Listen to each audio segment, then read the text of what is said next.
Good morning, everybody. Dale Hendry here. Um, it's on my heart to share with you about your heart. um, your heart is the um, remembrance or the shaping of your life and who you really truly are on the inside. Some people call it the subconscious. Some people call it your. There's lots of things they call it. I've been listening to a lot of crazy people on YouTube lately and studying this sort of stuff. But let's just say it's your heart, because the Bible talks about it being your heart. You know, it says the abundance of your heart, your mouth speaks. It talks about guarding your heart, and it talks about all sorts of stuff about the heart. Maybe I'll do another teaching on that sort of stuff. But I want you to look at it, your heart, or your subconscious, wherever you want to go with that. But the depths of who you are and the way you've been formed in life. I want you to look at yourself as going into an empty room. All the walls are white, okay? And you were a little baby, all right? And you go, this is how life started. Your walls were empty. You walk into this room called life, and the door's open for you the day you're born, and everything in your life is put on those walls as you grow up. Some people say that your life is formed between your subconscious or your heart is formed by the time you're 6 years old, and your belief system is already set up. That's when your daddy issues come in, or your mommy issues come in, or maybe maybe it's your trust issues, maybe it's your love issues, maybe all that is built and starts. Now it can be changed. It can be changed as you grow, and I think personally, junior high is really a crazy place where you learn a lot of stupid stuff, but that's another teaching all by itself. But let me tell you,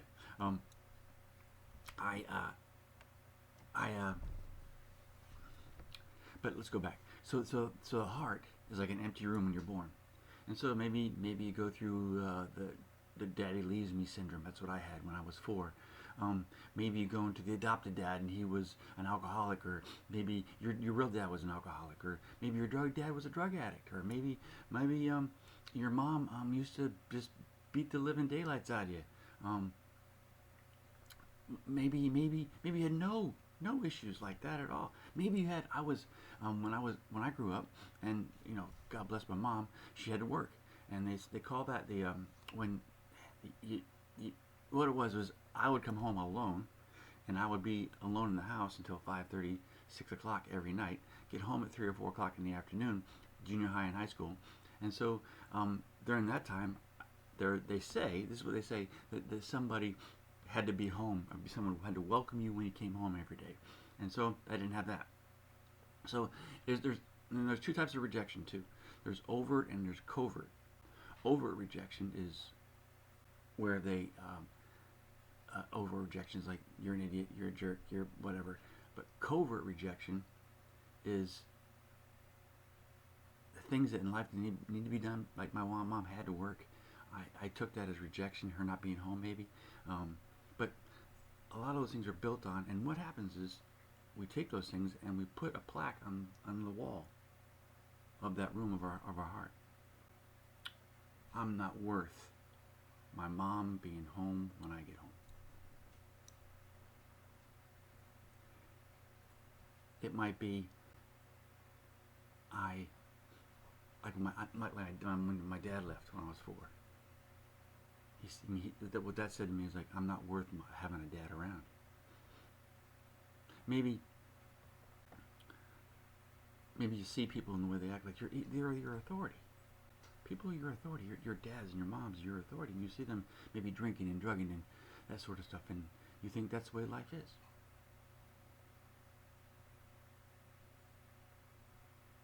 Maybe you see them being angry at you, yelling, screaming, throwing things, punching holes in the wall.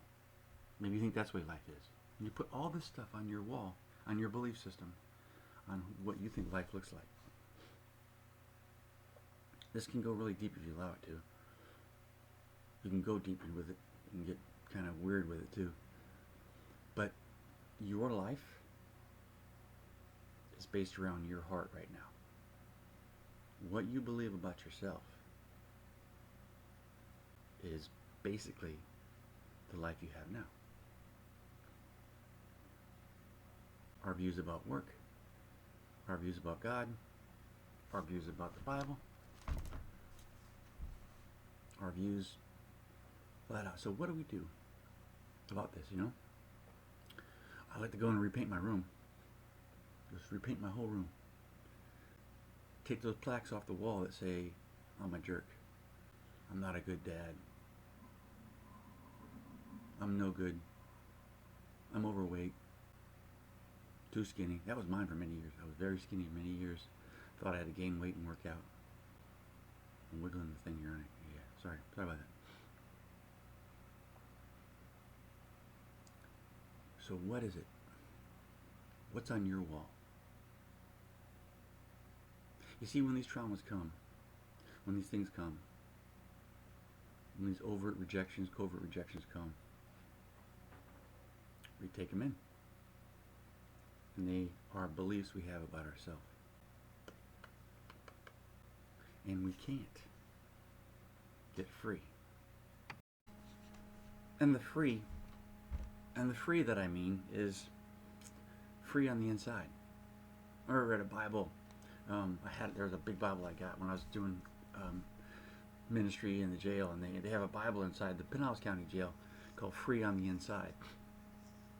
That's kind of a multi-meaning thing, but free on the inside. You're inside jail and you're free on the inside of your heart at the same time, which is, but we need to learn how to be free on the inside.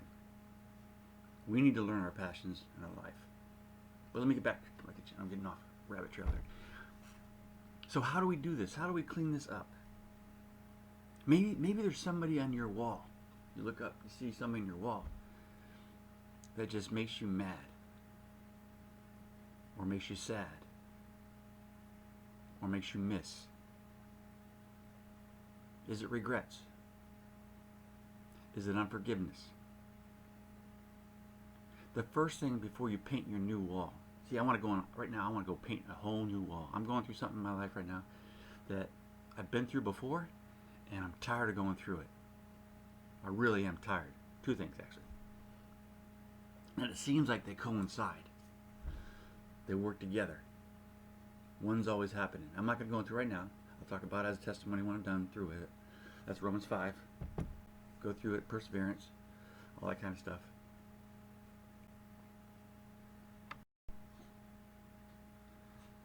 So, let's think about this for a second. I listened to a teaching by a pastor online. He's in North Carolina. And he did a teaching called The Haunted Heart. And his name is Steve Furtick. And great guy. Great teaching. Just that teaching just got to me. And I think the walls of our room, the walls of that room I was telling you about, is all the stuff, good and bad, that haunt us.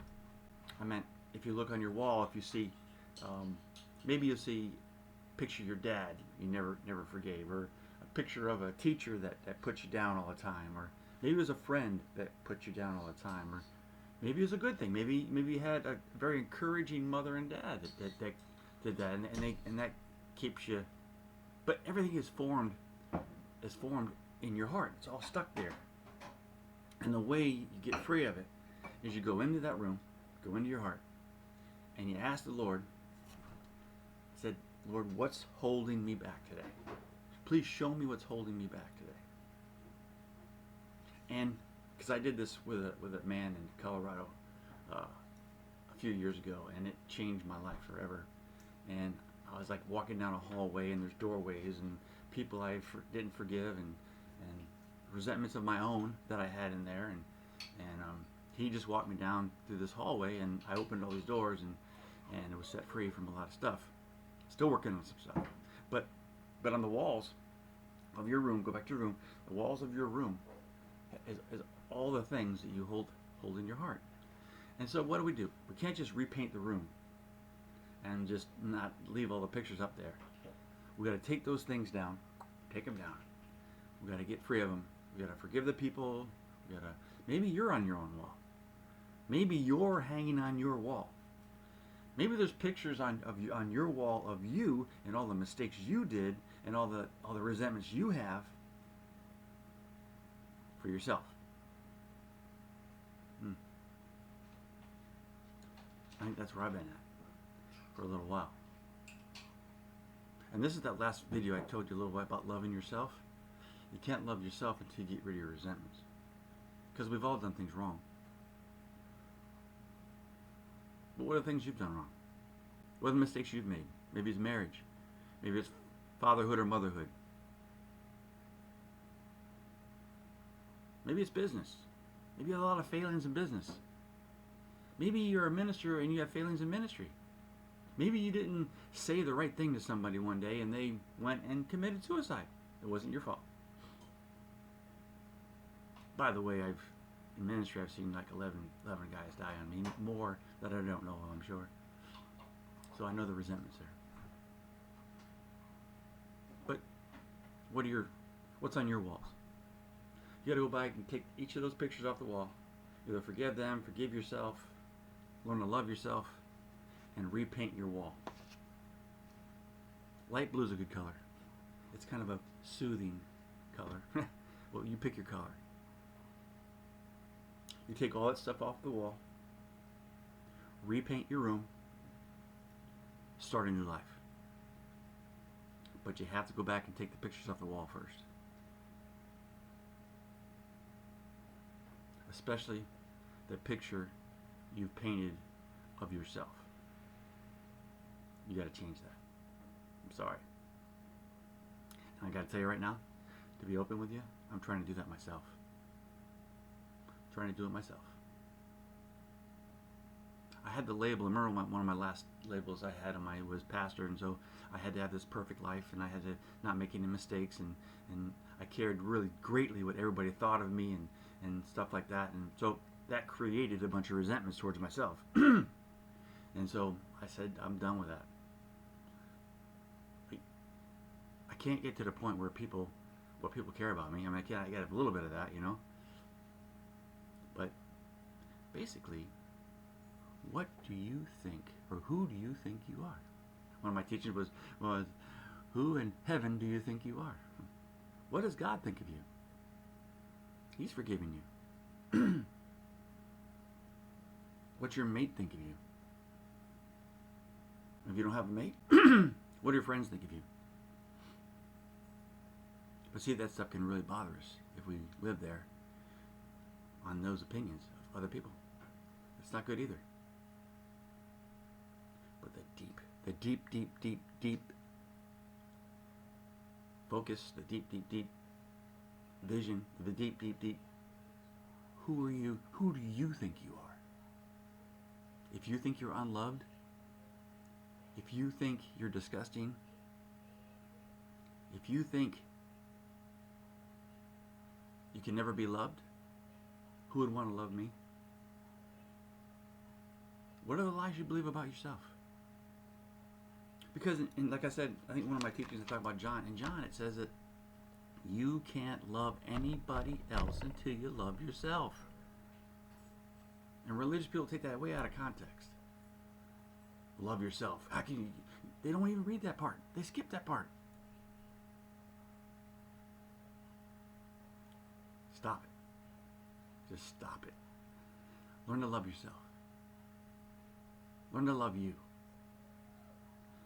And then that life you've always wanted to have will just fall into place. What's holding you back right now is resentments. And the majority of them are for you. So today, I want to tell you, just go back in that room, look around the room, close your eyes, look around your room and see who's hanging on your walls. Most likely it's people. For me, I went through, like I said, I forgave a lot of people in my life in the past. Ex-wives,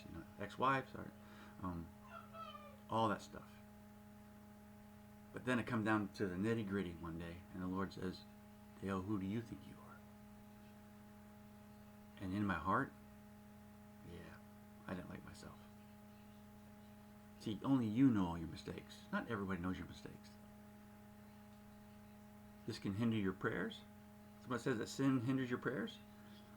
sin from your past hinders your prayers because it steals your worthiness. You gotta confess all this stuff? Yeah, you do. You should go talk to somebody and get free of it if the Lord tells you to. Sometimes you just go to Him. Sometimes you go to other people. Sometimes you go to a pastor. Go to somebody wise. I'm holding on to the teachings. Oh, I better let go. 15 minutes in. I love you guys. Let's go clean up our lives. Repaint our rooms. Have a new life. I love you guys. And let's keep in touch. If you like me, like my page at Dale Hendry on Facebook. Like my page on Dale Hendry on YouTube, which is right down there. I think might be down there. But subscribe and keep in touch, because if you subscribe, then you can see my videos when they come on YouTube. I'm gonna try and do them a couple times a week. I want to make that commitment to you and help you. I'm about to sneeze, so love you guys. Have a good day.